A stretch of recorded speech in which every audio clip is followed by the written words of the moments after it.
മുഖ്യമന്ത്രി സ്ഥാനത്ത് നിന്നും താൻ മാറില്ല എന്ന സൂചന നൽകി കർണാടക മുഖ്യമന്ത്രി സിദ്ധരാമയ്യ. ഹൈക്കമാൻഡ് അനുവദിച്ചാൽ വരുന്ന 2 ബജറ്റും താൻ തന്നെ അവതരിപ്പിക്കുമെന്നാണ് സിദ്ധരാമയ്യ പറയുന്നത്. ബജറ്റിന് ശേഷം കർണാടക കോൺഗ്രസിൽ അഴിച്ചുപണി ഉണ്ടാകുമെന്ന വാർത്തകൾക്കിടയിലാണ് മുഖ്യമന്ത്രിയുടെ ഈ പ്രതികരണം.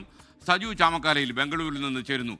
സജു, ശരിക്കും നമ്മുടെ DKയുടെ കാര്യം അപ്പോൾ പ്രശ്നമാണ് അല്ലേ? Good morning. SKN, very good morning. അങ്ങനെ തന്നെ മനസ്സിലാക്കേണ്ടി വരും. DK ശിവകുമാർ മുഖ്യമന്ത്രി സ്ഥാനത്തേക്കുള്ള ചരടുവലികൾ ഏറ്റവും അവസാന ഘട്ടത്തിൽ ശക്തമാക്കിയ സാഹചര്യത്തിലാണ് ഇത്തരം ഒരു തീരുമാനത്തിലേക്ക് മുഖ്യമന്ത്രി സിദ്ധരാമയ്യ ഇപ്പോൾ എത്തിയിരിക്കുന്നത്. പ്രത്യേകിച്ച് ബജറ്റിന് ശേഷം മുഖ്യമന്ത്രി സ്ഥാനത്തേക്ക് ചില മാറ്റങ്ങൾ ഉണ്ടാവും, കർണാടക കോൺഗ്രസിൽ ചില അഴിച്ചുപണികൾ ഉണ്ടാകും എന്നുള്ള വാർത്തകൾ നേരത്തെ ഉണ്ടായിരുന്നു. പക്ഷേ അതിനെയൊക്കെയും അവഗണിച്ചുകൊണ്ടാണ് ഇപ്പോൾ അദ്ദേഹം തന്നെ അദ്ദേഹത്തിന്റെ നിലപാട് വ്യക്തമാക്കിയിരിക്കുന്നത്. ഇന്നലെ മൈസൂരിൽ നടന്ന ഒരു പരിപാടിക്കിടെയാണ് മാധ്യമപ്രവർത്തകർ അദ്ദേഹം ഇക്കാര്യം വ്യക്തമാക്കിയത്. ഹൈക്കമാൻഡിൽ തനിക്ക് പൂർണ്ണ വിശ്വാസമാണ്.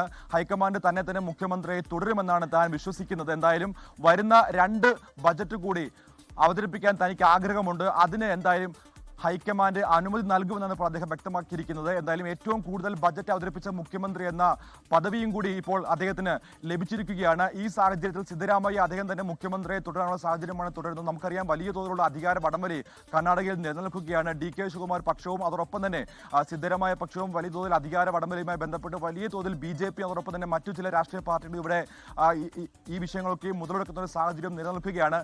അതിനിടെയാണ് ഇപ്പോൾ മുഖ്യമന്ത്രി സിദ്ധരാമയ്യ തന്നെ ഇക്കാര്യം വ്യക്തമാക്കിയിരിക്കുന്നത്. മുഖ്യമന്ത്രി സ്ഥാനത്ത് താൻ തുടരാൻ തന്നെയാണ് ആഗ്രഹിക്കുന്നത്. ഹൈക്കമാൻഡിൽ തനിക്ക് പൂർണ്ണ പിന്തുണയാണുള്ളത്, അല്ലെങ്കിൽ ഹൈക്കമാൻഡിൽ തനിക്ക് വിശ്വാസമുണ്ട്. വരുന്ന 2 ബജറ്റ് കൂടി, അതായത് ഇനിയിപ്പോൾ തുടരാനുള്ള ബാക്കി 2 വർഷവും അദ്ദേഹം തന്നെ മുഖ്യമന്ത്രിയെ തുടരുമെന്നുള്ള സൂചന കൂടിയാണ് അദ്ദേഹം ഇപ്പോൾ നൽകിയിരിക്കുന്നത്. SKN. ലോകത്തെവിടെയായാലും ഏത് സമയത്തും 24 വാർത്തകളും ഓഗ്മെന്റഡ് റിയാലിറ്റി പാക്കേജുകളും എക്സ്പ്ലെയിനറുകളും വിശദമായി കാണാൻ ഞങ്ങളുടെ YouTube ചാനൽ നിങ്ങൾക്ക് സബ്സ്ക്രൈബ് ചെയ്യാം.